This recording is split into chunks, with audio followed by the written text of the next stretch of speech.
Welcome to Slow News Day Live. My name is Steve+Poikonen. I am here in lockdown Boulder Creek, California, and I'm very pleased to bring back to the show for, I think, time number 5 or 6 or something like that, but for the first time in a while, good friend of the show, Ron Placone. Ron, how you doing there, bud? Hey, Steve. How are you, man? Good to see you again. Good to see you too. We were just reminiscing a little bit off camera. The last time that I saw you, you were here and you were doing stand up at the studio where we were shooting the show until this whole quarantine thing happened. Yeah, man, that was such a fun time. I really had a fun time up there. That was a really cool night. Maybe someday if they ever let us out, we can do that again. I would love that, man. I would love that. And I'm trying to stay optimistic. Hopefully it'll be sooner than later. How are you weathering the quarantine down there? Well, I mean, and I mean, I'm sure you guys have heard all of us say this many, many times, but it's the truth. Not being able to perform stand-up has been really rough. And, it's when you're like a comic, it's like that's just part of who you are. It's just part of what you do. And, to not be able to do that is very, it hurts, man. It just really hurts. And that's why, Graham and I, we've been doing those Saturday Zoom shows that we've been doing, and I could talk more about it later, but that's been kind of therapeutic. And we actually, it's funny, Graham Elwood, fellow comedian, we were talking on the phone about the Zoom shows we're doing, and we found out that we didn't even plan it this way, but we both do different things to make it feel like we had an actual regular show, just to make it feel like we're kind of having our normal life, like after the show, like I will do all the things that I normally do before a show as if I was on the road in a hotel room. I do all those things at my apartment now. And I pretend as I get dressed as if I'm going to actually be on stage. I could not wear pants if I wanted to. No one would know, but I actually wear nice jeans. The only thing I don't do is I don't wear shoes, because I try to not wear shoes in the house, but that's the only thing that I don't do. And Graham was telling me that he drives after, like he'll just go on a drive and drive home to make it seem like he's driving home from a venue. Oh, wow. Yeah. I don't do that, but yeah. I was joking around with a buddy of mine who has been hosting, or up until recently was hosting a night at DNA's Comedy Club in Santa Cruz. Oh yeah. And he was like, yeah, I'm basically at the point where I'm ready to like go and grab my daughter's stuffed animals and put them up in, tables and chairs and put beers in front of them, because I just want that feel and that interaction. It's rough, man. It really is. And that's the thing about stand-up. It's like you kind of need an audience for it. You can't really, so it's like having shows on Zoom where like some of the people are unmuted so you can hear them laughing and stuff. It's like, that's the closest we got. And it's, so it's, it's hard, but, I'm glad I got my wife and my cat. I think without them, I would have went nuts already. And then, yeah, I mean, it's just kind of plowing through it, I mean, canceling tour dates has been, a little scary, but, so far everything has been rescheduled. And so, just kind of taking it one day at a time. Are you familiar with, or you got a chance to look into at all the West Coast state pact that the Oregon, Washington, and California governor have entered into? I think I saw something about that today, but it was just a headline. So I guess, no, I haven't really looked into that, but I saw something like apparently they're going to work together to decide when to reopen the economy or whatever. Is that what you're referring to? That's basically it. For the last several weeks now, Gavin Newsom has been referring to California as a nation state. Okay. Which has always made me like a little bit twitchy. Like, did he really just call California a nation state? And now there's this, basically a joint resolution between all 3 states' governors that they're taking it upon themselves to determine the course of their states, and they're not going to rely on federal guidelines or commands where possible, and sort of take it into their own, upon their own direction. And there's a East Coast alliance or pact or thing that's formed as well with most of the New England states and Pennsylvania. And it's basically like they're setting us up into Hunger Games districts. And, I'm a little bit more paranoid by nature than a lot of people, but none of this really sounds great to me. Yeah, I mean, I don't know a ton about it. I would need to look more into it, but I mean, I think that it's another one of those scenarios where there aren't really any good guys right now. I mean, I think part of the reason that's happening is because, at the top, they have no clue what the hell's going on. I mean, our federal government has no clue what the hell's going on. The only entities they've looked out for so far are the banks. They've pretty much told us all to get lost. I mean, I think it's like, we don't really even live in a country right now. We just live in a corporation with state lines, and you're really seeing that come to roost. So I think that's why, like in some ways, I think it's a really good thing that people are acting more locally. But like on the same note, it's like, well, gee, Gavin Newsom, he was getting all that praise on the internet where he had his 15 minutes of fame, where everyone was saying President Newsom or whatever the hashtag was, because he was sending ventilators around, which of course that's a good thing. I want all people to have their medical supplies. I want, all medical professionals to have what they need. Of course, that's a good thing. But what they didn't tell you was he was also neglecting cities in California to make that happen. There were other cities in California that weren't getting what they needed because he really loved his camera op. Another thing they didn't mention, which isn't directly related, but is still noteworthy, he also approved 24 fracking wells after he failed to ban plastics. Well, everybody's patting him on the back. And so it's a mess right now. And really, I think it's, for a lot of people, it's a bitter pill to swallow that this is just how hard our elected officials at pretty much every level are failing us miserably. I mean, dude, where I live in Pasadena, our mayor was on vacation when all this was going down. He was in Africa randomly. And I don't even know if he's back yet or not. Like, I don't know. Like I have no clue. And, they did this stream with the tenants union where they pretty much just grimaced while they were talking. And these are people who have lost work through no fault of their own, who can't pay rent. And I mean, yeah, dude, it's, I announced my official 2020 endorsement a couple days ago, and I have officially, unequivocally endorsed general strike. My endorsement. I 100% support your endorsement, and we'll be looking forward to the newsletter.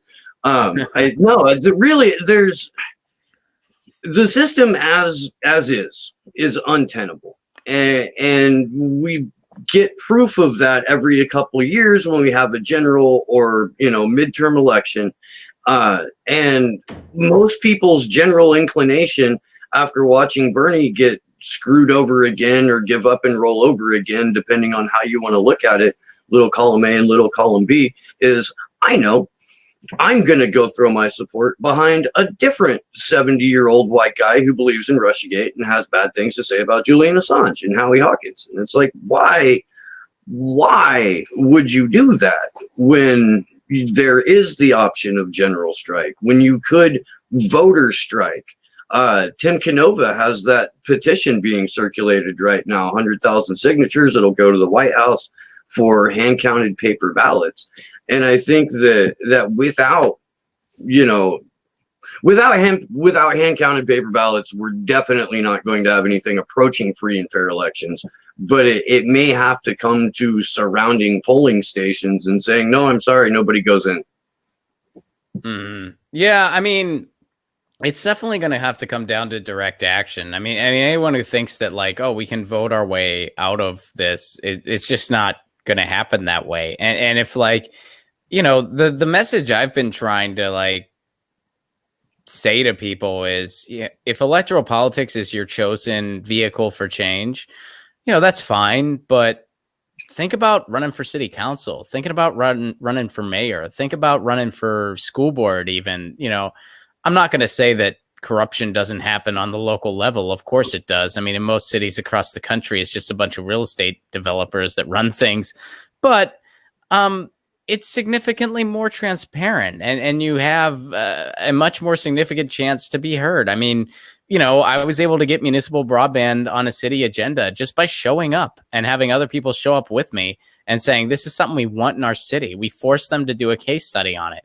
The case study was very skewed and limited. And I was able to say that. I was able to respond, and they were asking me direct questions.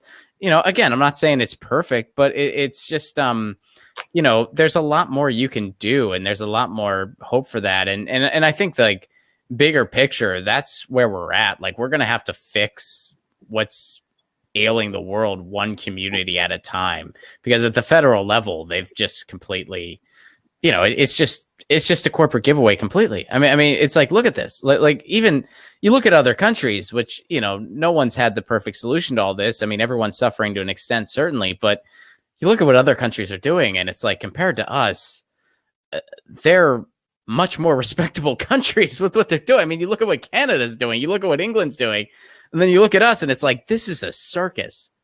We are in so many ways still just the Wild West. Yeah, and even the $1,200 stimulus check that we're getting, or some of us are getting, we found out slowly that, okay, well, yeah, it's an advance on a 2021 tax credit. And if you're, it's basically us fronting our own money to ourselves. Yeah, that's going to come out of a tax credit next year. And if you're only eligible for $800 in tax credits, then you're going to owe the federal government $400 because you got a $1,200 check. And then today it was just, today somebody just came through with the scoop that, oh, and by the way, if you're getting this direct deposited into your account, your bank can take however much they need to pay off any, private debts you may have, or your overdraft fees or whatnot. Yeah, I saw that. David Dayen did that investigation. Yeah. And that's just, I mean, that's monstrous as far as I'm concerned, especially when, like, something around $11 trillion since last October has been getting pumped into Federal Reserve banks. Well, they literally, I mean, at the end of the day, what they literally did was they just said, okay, here's a bunch of resources that we need. We can either give it directly to people. No, we won't go that option. We're just going to give it to the banks, and then we're going to have these, quote, policies in place that the banks have to then give it to the people. But by the way, the banks can determine whatever they want. Really, the banks can either give this money to the people or they can't, and there's nothing we can do about it, and the banks are fine. I mean, it happened with Wells Fargo did that. There was that PPP program that everyone thought was going to go well, and it was supposed to help out small businesses, and $10,000 was going to be forgivable. And so Wells Fargo just rolled up shop and said, like, screw you. We don't want to process this. We're not ready to. Tough apples. Meanwhile, it's like, okay, you all were just given trillions. You were all given all this money, and now you just get to tell everyone else to piss off, and you're allowed to do that. I mean, it's unbelievable. This is not like, this is a full-on straight up oligarchy, and this is a straight up Congress just approved a corporate giveaway, and then they went on vacation. Your government not only doesn't work for you, it works actively against you. Yeah, I say all the time that we live in a fucking cartoon, and every day I wake up and there's more evidence of that. Cartoons have better punchlines, though. That's the problem. Yeah, although, man, I gotta say, like, giving a Nobel Peace Prize to a president who started 5 brand new illegal wars, and then electing a president who's in the WWE Hall of Fame, pretty punchy for a cartoon bit. Yeah, that's solid. Cartoons at least are entertaining, and this feels a lot more like punishment. Just in terms of waking up and now, at least in 3 California counties, you have to have a mask on before you leave your house. We've started to see where if something is floated as a suggestion, within 48 hours to a week, it becomes mandatory. And especially if it's Governor Cuomo that's suggesting it. New York being one of the more out of hand places for this whole COVID madness. Have you had the opportunity to see any of the drones with loudspeakers flying around telling people to maintain social distancing and thank you for your cooperation? I have not. Are they in Los Angeles? I don't. That's news to me. I'm not. The first police department that bought and mounted speakers was Chula Vista, but I had read where LA County was in the process of buying the drones or in a process of getting ready to roll them out. I know that we have surveillance drones like crazy all over Silicon Valley and here, because Santa Clara County was the biggest hotspot for COVID, and that's where the TSA workers tested positive for it. And San Jose Airport is usually cheaper to fly into than SFO. So it was California's epicenter for this, and they shut that place down. I have a lot of friends with family over there. In fact, well, some of my wife's family lives over there too. And my friend's daughter got a $500 ticket trying to cross the county line from Santa Clara to Santa Cruz County. She got written a ticket and then got turned around. The police followed her down the freeway until she took an exit. Sheesh, man. Yeah, I mean, it's one of those things. And I mean, you talk about surveillance. That's what's been concerning to me, like the way they're working with Google to track people's phones and stuff like that. And you know, whenever you talk about this stuff, I mean, I've gotten some emails from people that were like just saying, "Oh, you know, blah blah blah, you're not taking it seriously." And I'm like, "No, I am taking all of this very seriously. I take COVID-19 extremely seriously. I take everything that we're doing right now extremely seriously, and I want to see it be effective. I want to see it, you know, be successful." However, I also know when something is simultaneously being done that's not helping the situation. And I'm not going to like tie that up and put a bow on it. You know, unnecessary over surveillance is not making any of us healthier or safer, you know, and that's like the fine line but somehow people don't know how to walk that line. And it's like, look, just because this is a very serious thing doesn't mean that, you know, corrupt entities won't try to weaponize it to their advantage. You know, I mean, that happens every single time. And so, you know, you have like all these, for instances, and of people just, you know, using this as a reason to infringe on our digital rights, to infringe on civil liberties, to infringe on, you know, mass surveillance. And it's very concerning. And just like it's been concerning for the past, however long it's been now, almost 4 years at this point, to watch people talk about what a traitor, quote unquote, Donald Trump is, while simultaneously voting to expand his spying powers, while simultaneously handing him the Patriot Act on a silver platter. And, you know, all of this stuff was just a giant circus. And at the end of the day, the only thing it really did was it actually hurt our chances of actually having someone progressive in the White House, because Bernie Sanders could have been campaigning in Iowa, and instead he was sitting in a room watching Adam Schiff put on a performance for a camera. Yeah, and Adam Schiff is he's one of those people who he's so close to the national security state and parrots whatever, you know, a branch of the NatSec state tells him to. That, like, he's been almost a wind-up doll at this point. I really I understand how incredibly rigged and screwed up our federal elections are, but I would vote for anyone other than Adam Schiff in his district. I don't care if it's an actual, you know, like if it's an AK-47 with cop shades and a Libertarian Party hat, like they're still probably better than Adam Schiff. No, that guy's a dangerous psycho, man. I mean, I I know people. I don't live in his district, but I know people who live in his district. Pretty left wing people that have gone as far as like they'll vote for the Republican if they have to, just to try to get him out. Personally, I would just leave it blank. I would just leave the form blank and vote for nobody. But I know some people where it's like, dude, I mean, but he's got a stranglehold. I mean, he, especially the past few years, has really much enhanced his political celebrity. And at the end of the day, I mean, he is literally just a failed actor who, took a shot in politics and got in with some pretty powerful, deep state entities, and now is really happy to parrot their agenda. This guy's never seen a war he didn't like. He loves the Patriot Act. He loves surveillance. But he's part of this manufactured fake resistance. But, people have a hard time when you tell them there's no good guys, as you well know, Steve. Yeah.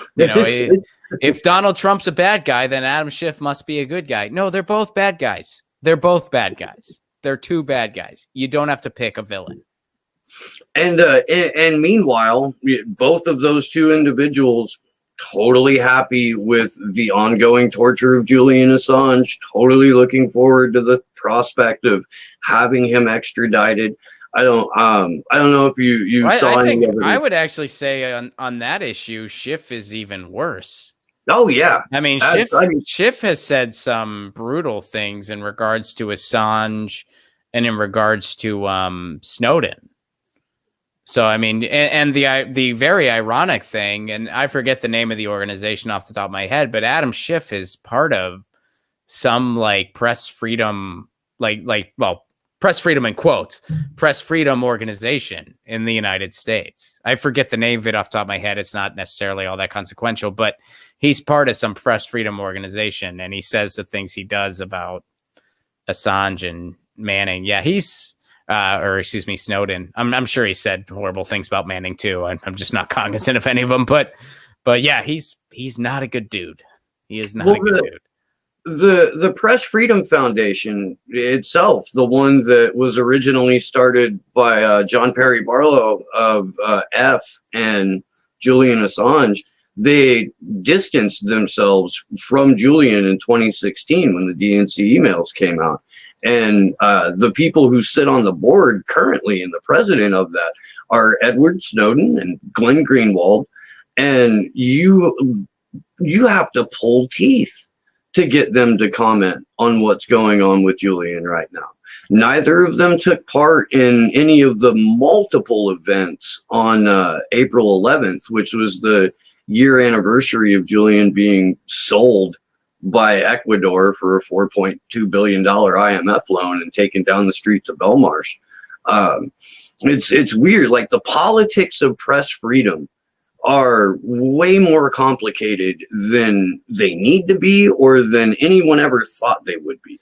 Well, it's way more complicated because especially when you look around, you look around the world and you see places that are, kind of way further ahead than others. And it's like, all they do is they just kind of have necessary oversight. And when I say oversight, I mean it in the positive, where it's not like an Orwellian type oversight. It's an oversight of, assuring that journalists can practice free from persecution and assuring that media outlets are being responsible and transparent.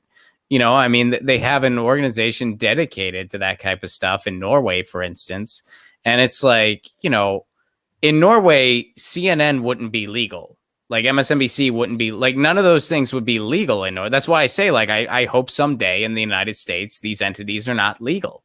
Because in Norway, they wouldn't be. It's illegal to, like, advertise on news and information over there. And they have elected boards that are, and these are qualified people. These are academics who this is their life's work. These are, like officials who are chosen, and they kind of oversee this stuff. And I'm sure they still have their issues. I'm not fluent in, all the media in Norway, but I would say it's infinitely better than what we have. That's why when you look at the press freedom indexes, they're, among the first, if not first. In the United States right now, we are barely in the top 50. And I actually think they're still a little generous to the United States. I think we should actually be even lower than that. I agree. I do. The last time I saw it, we were 47th or 48th. Yeah, And I think we're like actually 50th right now. I think it's like randomly we're like we're right near Italy, which, and if you've ever seen any of the media in Italy, it's like not all of it, but some of it is like just comically ridiculous, because it'll be like Berlusconi, when he was the prime minister, he owned most of the media. So he would literally like put out articles that were like, I could have sex until I'm 120 years old. like he would literally have these articles like my cock's really huge. This doctor can verify it. Like those were actually the type of articles that he would put out. And this was like, all right, this is your news. This guy, I mean, in many ways, it's Trump Bloomberg with a sense of humor then. Pretty much. Yeah, pretty much. I mean, in some ways, like he was kind of there, or Trump is kind of our Berlusconi in many ways, because he had a background in like show business and stuff like that. And he was like a big media mogul, but yeah, it's like a combination of all that stuff, because he owns a bunch of media too. Berlusconi, I think he still does, but that's just fucking wild. What's in front of me? Okay. Yeah, no, I just wanted to circle back to digital rights, because that's one of the things where I go at a handful of people in independent media, because they basically like use their platform as an unofficial campaign commercial for their favorite politicians. And you're one of the people who I admire for not doing that. And you've actually taken your activism out into the street, and you've shown people that they can make a difference just by going to a city council meeting and forcing them into doing a study. Where is the state of California right now in terms of digital freedom? Have we made any progress with our own, trying to get around the FAA or FCC ruling on net neutrality? Well, I mean, a lot of that's kind of been on hold now due to the current situation, but some kind of silver linings is there was a ruling not too long ago by the courts, and the ruling was double-sided. There was a con and then there was a pro. And depending on who you talk to, some would say that the pros outweighed the cons. Others would say the cons outweighed the pros. I think it's just an honest judgment call. I fell into I thought the pros outweighs the cons.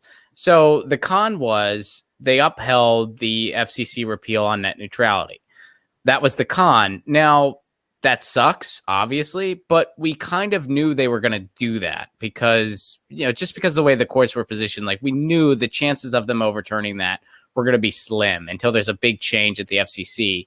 But what they did do was the FCC also wanted them to not allow states to get their own net neutrality laws. That failed. So states are fine to build their own internet infrastructure. They're fine for net neutrality laws. And here in California, our net neutrality law, which, Jerry Brown did sign, was a really good bill. I mean, it was an amazing bill. And, a lot of the people behind that bill are people who I certainly don't agree with on everything. But when it comes to net neutrality, we're on the same team. And so, if that still moves forward, that's a good thing. The other thing is in regards to municipal broadband, which when I say that basically means city-owned internet, where cities build their own internet infrastructure, and you would pay your internet bill kind of the same way you would pay, your garbage bill or whatever else. And side note, cities that have done that, they typically experience better internet at a better price, because the way our internet infrastructure works now, it's an organized duopoly with Time Warner and Comcast, where their main focus is maximizing profits. So they don't really build the greatest infrastructure in the world. They kind of just do the bare minimum to get away with the price gouging they can get away with. They don't really give you the greatest service. So when a city comes in and they're focused on just providing great internet for people, they find out, oh, wait, you can totally do this, and you can actually do it at a lower price, and everyone gets better internet. Why didn't we do this at the beginning? So that's what city-owned internet is, which I think ends the net neutrality battle once and for all. You are seeing some increases in the enthusiasm for that as of right now, because people are realizing amidst this pandemic how essential the internet is in our lives. And they're also realizing there are still underserved areas in the United States, the richest country in the world, and that needs to totally not be the case. The same way everyone has a phone line, the same way everyone has running water, everyone should have the internet. It is a utility in our life. So I think there is some positive momentum there.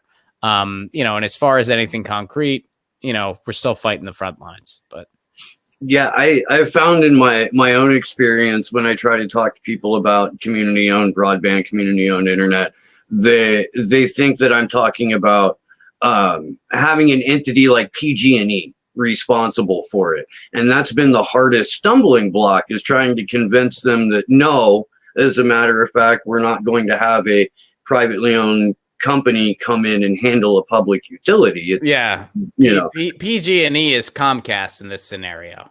PG&E is not. Yeah, no, dude, it's not like the most, it's not the world's sexiest topic really, but it's so extremely important. And like I talk about it a lot on my show. And, I really try to, I'm trying to get it. I'm trying to make it a reality in my community. I mean, obviously you can't go to a city council meeting right now. You can't really do much right now. I have a good relationship with all the organizations that build this throughout the country. So, it's a really important thing to me. And I try my best to make it accessible and funny to people when I talk about it. But yeah, I mean, it's, I think that overall, momentum is going in a good direction for those issues. And, it's one of those things where it's like, you don't need much from the federal government for this. I mean, obviously the state net neutrality bills help and they're very essential, but at the end of the day, a city can really build their own internet infrastructure if they want to bad enough, because the big cable companies will fight them, but they are beatable. It's happened in too many places already. Yeah, it's weird. The only thing that we need from the federal government is for them to not interfere. And it's one of those situations where if you just would have kept it the way that it had been, we wouldn't be having this conversation in the first place. But there was an opportunity to make a buck. There was an opportunity to control the flow of information and to stifle a lot of speech in the process.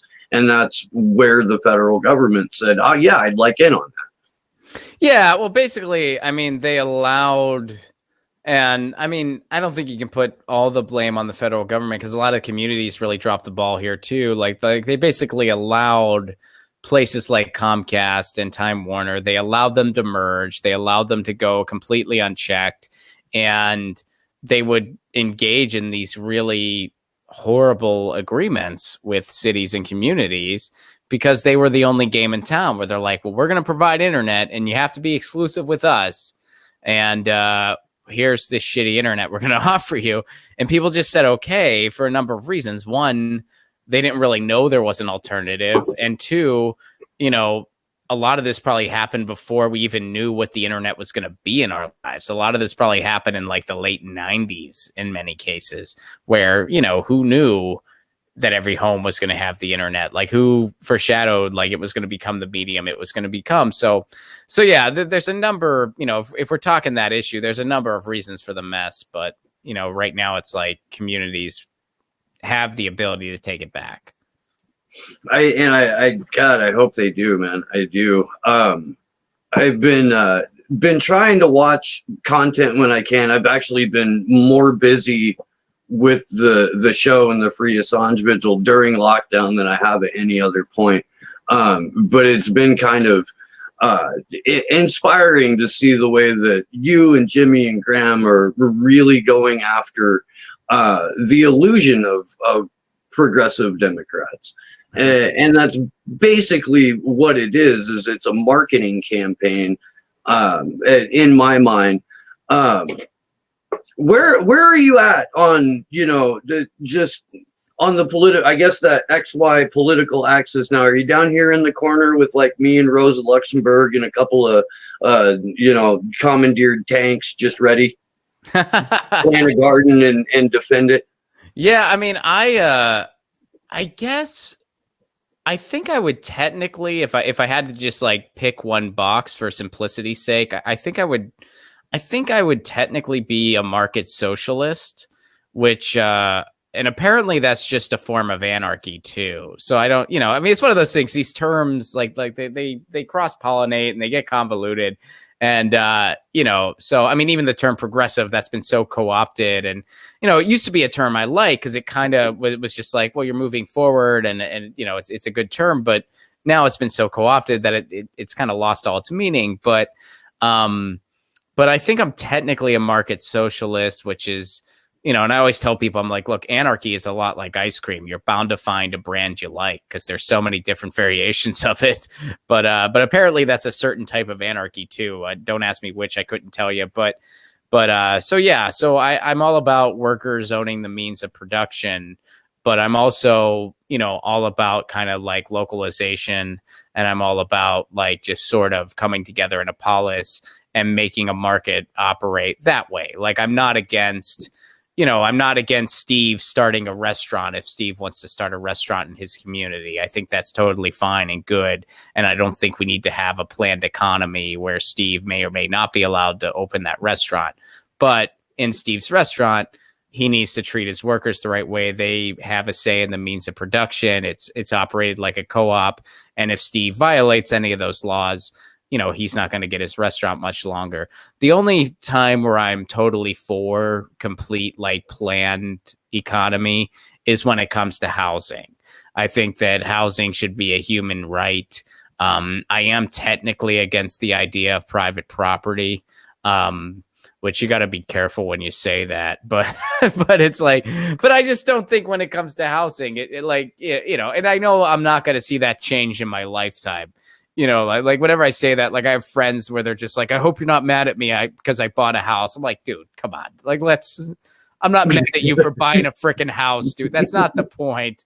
I'm talking about a structural principle. I'm not saying like, don't buy a house or you're part of the problem. I have a lot of friends with mortgages who live in cities where mortgages are possible. and that's fun. They're not part of the problem. All right. But what I mean is if I was building a society from scratch, I would say that housing is a human right, and we need to make sure that everybody has it. And as a result, we'd have a better system if nobody really owned any of this stuff at the end of the day. And instead, as a polis, we organized it and distributed it, and everybody had access to it. And we were all just basic glorified renters where you paid into the system for so many years, and then you would just pay fees and upkeeps after you've paid your dues, literally. And that's how it would work. And if you had more means, you could, of course, get a bigger house and someone who doesn't have as many means. But everybody has housing, and it's acceptable housing, and it's good housing where everyone's essential needs are met. So, yeah, and that makes perfect sense to me. I am definitely, more aligned with anarchist thought than any other ideology out there. I do think that largely our isms have failed us. Yeah, totally, man. I mean, it's like, you kind of use it as a reference point, but in so many ways, I mean, a lot of these terms are so diluted and, we got a $2 super chat from Ed Costello asking you particularly, Ron, what would Putin do? What would Putin do? Yeah. He would just enjoy it all. He would just be like, this all went exactly how I planned. This is beautiful. He would just be enjoying. Isn't that what he's doing right now? Isn't he? I think, yeah, he's shirtless on a bear, giggling like a schoolgirl. Just giggling at all this. He's like, I don't even need to make any memes this year. They did it. They did it themselves. I was going to throw another one. I don't need to now. My God, they really are. They're trying to throw Russiagate back into this whole goddamn conversation too, and it's every 3 weeks there's another series of articles and ensuing Twitter storm from the blue check asshats and the little blue wave crew about how this person is doing what Russia wants them to do, and now that it's down to a guy with dementia who rapes people and carries the water for the 1% and Donald Trump too, like it's going to be really hard for them to to throw Russiagate into the 2020 election. So I guess what I'm trying to figure out is, are we going to see Venezuelan trolls or Iranian trolls? No, I think you're going to see more. I mean, they already used it against Tara Reid, though. So it's like, I mean, they bust it out when it's convenient, you know, and it's just, I mean, Vladimir Putin could just be made an honorary citizen of the United States with how often he lives rent-free in people's heads. You are. I mean, they could just make him an honorary citizen because, you know, it's. And other people have said it, but they're just like, he's probably just flattered right now that you think he's that powerful and you think that he spends that much time worried about the United States. But, you know, right. The state of California is a bigger world economy than Russia. And yet we've spent so many pages and hours of commentary and just days on end of beating that horse to death. Meanwhile, we've got Navy ships right outside of Venezuela. We've got a $15 million bounty on Maduro's head. And I was just reading Whitney Webb's new article today.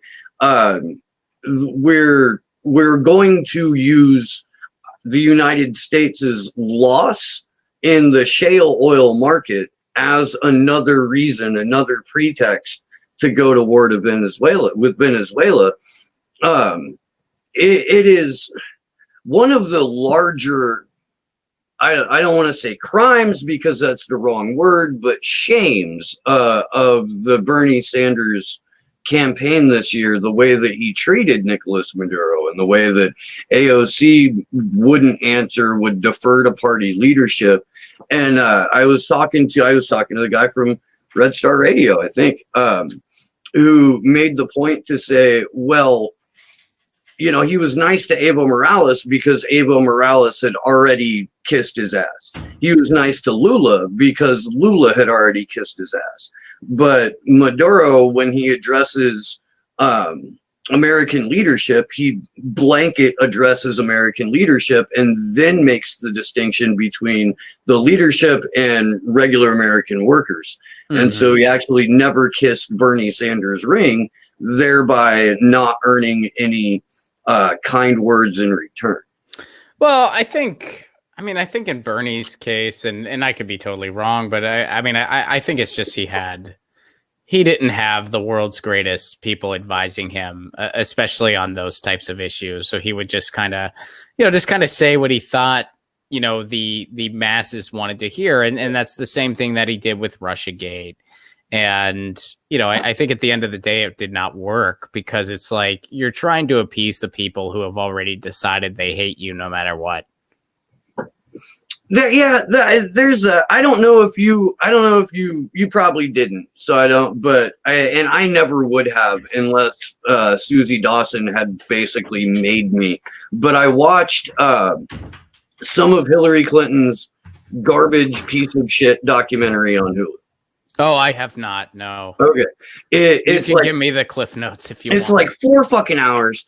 But it starts following her in 2015 on the campaign trail. And one of the people involved in the documentary brings up Bernie. What are you going to do about Bernie? And herself kind of like rolls her eyes and she's like, oh, that's just Bernie. The thing you got to understand about this guy is that at the end of the day, he's on our team and he's going to do ultimately what we tell him to do. The talk is just talk. And then she explains the deal that he made with the Democrats in the 90s, where he runs as a Democrat in a state's primary, switches parties, runs as an independent in the state's general, and then caucuses with the Democrats. And whether that's HRC just being cynical or, you know, and bullshitting because it's not like the woman isn't a fucking lie factory, or whether there's a grain of truth to it, I don't, you know, it's hard saying, because we know from WikiLeaks that Robbie Mook was writing his campaign emails as far back as May 2016. And then this time around, it was a campaign of appeasement. Yeah, man. I mean, yeah, I haven't seen it. But yeah, it's tough to say. I mean, I think my one thing, I don't think Bernie was like as big of a team player as past candidates have been at all, because I think if he was, they would have let him win. Because, I mean, Bernie's momentum was really similar to Obama's, and they let Obama win because they knew he was going to play ball. With Bernie, they didn't let him win. So, you know, I do think I think there's definitely a difference. And, you know, I canvassed for Bernie. I voted for Bernie. You know, was it as significant as I was hoping for? Maybe, maybe not. I don't know. I'll never find out at this point. Like, I'll never get to know. But I definitely think it was, you know, more significant than anything else I'd ever seen in my lifetime. Well, and as long as Alex Padilla is going to be Secretary of State of California, none of us were ever going to know that anyway. That guy, as Travis T. Hip used to say, crooked as a dog's hind leg. Well, it's unbelievable what they did here. I mean, those machines that we use had every red flag. They had never actually been tested. They were easily susceptible. You would read these reports and you were like, is this real? And this guy signed off on this? What do you, it'd be like if you were a food safety inspector or something, and they're like, okay, so our avocados are moldy. We're using these grapes that somehow turned a weird shade of brown. They're originally supposed to be green, but they'll be fine. And our tomatoes have turds in the middle. I don't know how that even happened. They really grew weird. And then you're like, all right, serve it. I mean, really, it's like everything. And this guy was like, okay. And lo and behold, he knew that was going to benefit Joe Biden. And who is he a big friend to? Joe Biden. Who's he a big supporter of? Joe Biden. So, I mean, you go state by state and it's unbelievable. And then, you know, you put on top of all that, on top of what happened in Iowa with the cheating app and what happened with them flipping votes in real time and what happened in California with these disastrous machines where Bernie probably won by even more. And then you add on top of all that, you know, just their obvious suppression, all the fake momentum they had by making all these candidates fall in line at the same time, and they were all in cahoots. And then you add on top of that, trying to make people vote during a pandemic to the point where there's about a 3% turnout in Wisconsin, and the results do not add up. Nothing's been matching any of the exit polls. I mean, this was the biggest sham where it's like, they're not even trying to hide it, man. I mean, I know election integrity has been an issue for a long time. That's nothing new to 2020. But, man, did they reset the bar. Holy shit. Oh, they did. And I think it's almost like daring the populace to do something about it. Yeah. When you've got just such clear evidence of fraud and abuse and rampant fuckery that when they're putting it in your face like that, it really is. It's like, what are you going to do about it? Yeah. Oh, wait, we locked you down. There's no such thing as free assembly anymore. You can't do anything about it. And the only thing that we can really is come together to agree upon a day to start an at-home general strike. Yeah. Well, I mean, we don't physically have to come together for that, which is a good thing right now because we can't. So, but yeah, I mean, it's got to be general strike at this point. That's the only way anything's gonna, you know, systemically change.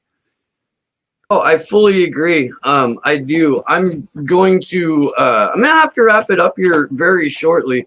Ron, I always appreciate it when you come on the show.